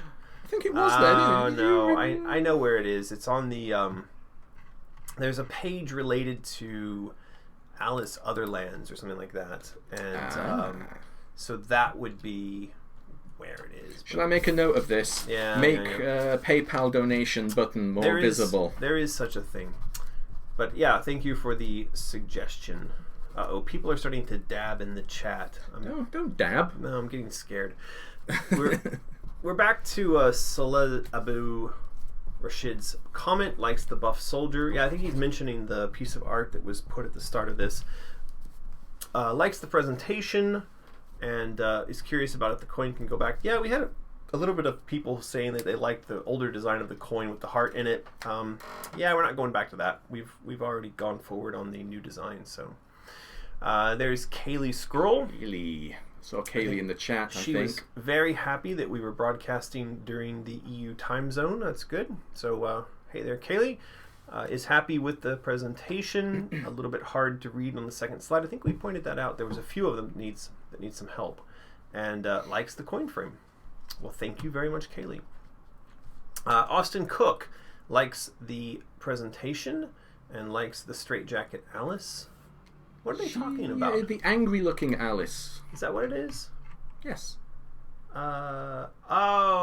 This one. Yes, she looks fierce. This is sort of again, it's a Joey alternate. Yeah, it's a piece of art that Joey actually didn't share with us until Alex wrote and said, "Hey, if you've got any art I can use for the presentation," and then boom, she sent over a bunch of stuff we'd never seen before. So yeah. I'm not really sure what happened there, but people do seem to like that face. I like that face. I think that's... Is it a 13-year-old? It's still too old. Still too old. Yeah. Martin. Anyway, it's a good face. we'll get there. We'll get there with the face. Michelle says everything looks good. Great awesome job. Likes the floating box. Geppetto says I edited my comment. The box is the way to go. Yeah, we'll see. But I mean, the argument you're making here that you could purchase the frame cheaply. Well, couldn't you just go out and purchase the box cheaply? I mean, they're both basically the same cost. We may be able to do both a box and a frame. We'll see. Michelle likes the design on the coin. Bryce Thompson says that is one badass coin. Sebastian Gersh says that the cat looks very cool on the coin and likes the big smile of the cat. Would like the floating frame. Yes, I think the floating frame has one. Jordan Depois says that very excited for this. It's going to be amazing. I hope you did not just hear me butcher your name, Jordan. I'm sorry about that. Truth Decay is leaving us. He's left the Canadian battle. Truth Decay has left the building. Thank you so much, sir. We will see you, or Adam, I don't know which one you are. Didn't mean to misgender you. But anyway, thank you for your support. Actually, we're getting to the last 5 minutes of the presentation here, so I think we're gonna wrap it up with the comments, and we're gonna do a little bit of last second go and do these things, and we're gonna do one last contest, and then we're done. So Martin, you wanna lead them in the things to do? We're doing the things to do now. Yeah, because then we're going to do the final contest. You should make noise in the comments if you want to be in the running for the last contest. Yeah. Okay, things to do that you can help with. If you go to AmericanMcGee.com, you will find a very handy list of 4 things that you can help out with. 2, completely free. The other 2, if you've got a little bit of money in your pocket. The first thing, is it the first thing? It is the first. Sign the mailing list. Yes, only real email addresses, please. Not your dead granny. Not your dead granny, not your cat, or anything like that. Just real people who are really interested in Alice 3. Spread the word. The second thing is just follow everything we do. YouTube, Twitter, Facebook. Look at the chat going crazy. Bonkers. This is actually, I think the Europeans are much more active in bonkers than when we've broadcast in the daytime in the States. Do you see that? Maybe. I think we'll it's have a look at how many people we got. Yeah, I think this has been quite huge. A lot of people. This has been huge. Let's not get sidetracked. I right. can't see it. Oh, sorry, Martin. Okay. Also, support us via Patreon. The Patreon support is a very big contributor to all of the amazing art that you've seen during the presentation we've done today. Without that support financially, all of these, which way do I point? The amazing pieces of art just would not exist. Yeah, this is definitely the biggest overhead cost stuff for us right now is getting artwork done, and we're currently employing, well, quite a few artists. So that is where your money is going. And that is what has made the PowerPoint presentation, the PDF, look so fantastic. Yeah, so if you can be a patron, that would be great. Also, becoming a patron on the month that we hit 2,000 patrons, please become a patron before that as well. But on that month, that is how you get the Chaos Coin.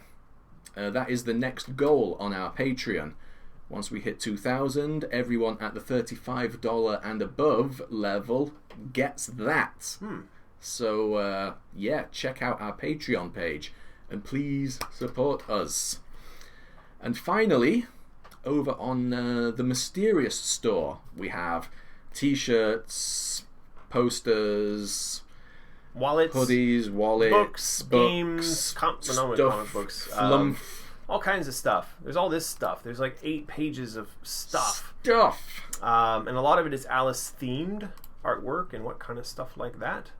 So yeah, go check that out. This also goes to supporting our Alice endeavors. We do funnel the money from this back into being alive and working on the new Alice game. So go check that out. Chats again. Did I won the battle? Any chance you could play Quake? I think you won the battle because you stuck around until the latest. Is that who wins? Who's the longest? Well, I mean, Truth Decay ran off. Maybe Truth Decay did some big ones though. But yes, I would love to play Quake. Actually, in some of our early streams, I did play Doom. I think I might have played some Quake, but that would be fun to play through. Actually, the next time we do a live stream, I did mean to play. There is a game that was done by our friend Evan. It doesn't seem to be wanting to render now. It seems to have died. Yeah, it was a Pirate Jam game. Oh, there it is. You can go and download this from pirate-jam.com. Yeah, this is called Cult Smashers, and it's basically you're in Texas and you come across a cult and you end up smashing it. Smash them. I am smashing this cult. So anyway, I think the next stream we're gonna play this, and then I'm actually going to Texas in like a week or two. So yeah, we're gonna play some old school top-down shoot 'em ups during the next stream. So be ready for that. Oh, Chaussette didn't give up yet. Still in the fight. I'm still alive. I feel happy. So yes, those are the 4 things over on AmericanMcGee.com that we would love you to help out with. There you go. So now, and we need to mention Freaky Fandoms. Oh yeah, do the Freaky Fandoms Freaky thing. Fandoms are one of our biggest supporters. They've been with us for ages, many years supporting our endeavors. They have a podcast where they talk all about, like cult movies and directors and all sorts of off-the-wall stuff. I haven't actually heard from them in a while, but have they put a new episode up? Well, right here. This is a new one. There you go. So yes, they support us. Please go support them. Give them a listen, head on over, see if you like what you hear. Freaky Fandoms. Is the link below us? The link is in the description below. There you go. There you go. All right, we're going to push the button on Nightbot, and that is going to bring us to the end of our... B-Nuts? B-Nuts? I thought B-Nuts won before. Well, anyway, B-Nuts, if you've won before or not, you got the embroidery patches. You need to do the things. Send an email, or sorry, a YouTube PM with your email address, your phone number, and your mailing address. If you screw that up, we're not sending anything to you, so make sure you get it right. I think Alec has chatted us again. I think Alec has won. Thank you, Alec. Alec wants to win. He won. You guys can fight again next time. You could probably still fight in the chat after we've gone. There you go. So, yeah. Yeah, you won an umbrella. You can also win patches. That's fine. You just seem like a lucky person, so enjoy your luck. That is it for today's live stream. You know what? I enjoyed that stream today. That was a fun stream. I did enjoy that one. I'm not saying the other ones were terrible, but this one felt really fun. Yeah.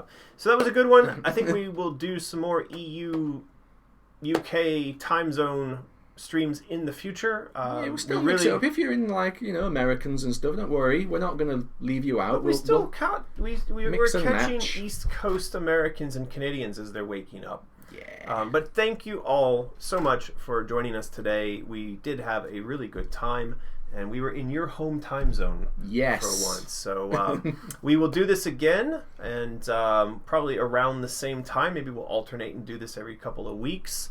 Again, for the PPT, if you have comments, please leave those in your feedback in the comments below. Or if you're a patron, then leave it over on Patreon. And next time that we come back with this, we will hopefully have it in a final finished form, which will then be sent off to EA for their approval. So, yeah. Thank you. And yes, Alec, Jerry, McLaughlin. Don't want to get into an argument with Alec. You won. You won. All right. Right, there you go. Thank you so much. You guys have a good rest of the day. See you later. Bye-bye.